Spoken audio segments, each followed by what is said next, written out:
Hello, I'm Mrs. Bloom, and I'm reading When the Fly Flew In by Lisa Westberg Peters, pictures by Brad Sneed.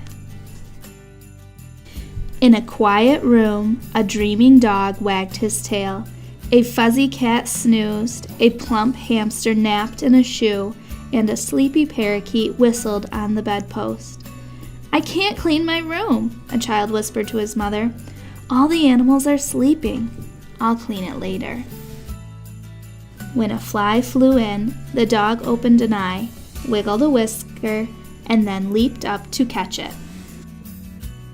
The fly turned left, and the dog's tail sent a dozen dinosaurs sailing. The fly turned right, and the dog's tail swept off a mountain of muddy pants and crusty socks.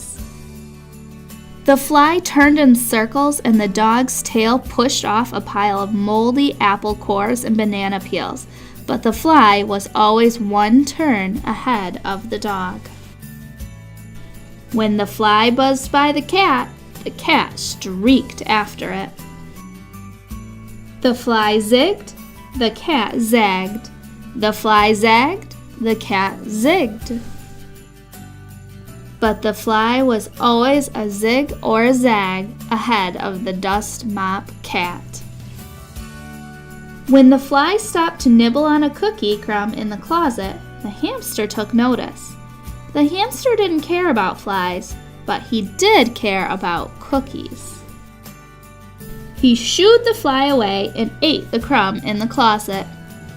Then the raisins on the radio. Even the popcorn inside a party hat, but the fly always stayed one nibble ahead of the hamster. When the fly zipped around the ceiling, the parakeet watched closely because watching flies is a bird's business, but she couldn't watch any longer.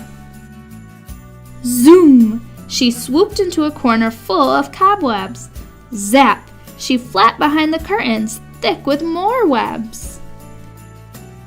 The parakeet gobbled up the spiders, and their webs trailed from her wings like kite strings, but the fly was always one web ahead of her.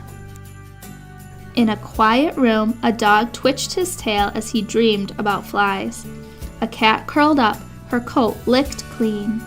A hamster settled down for a second nap.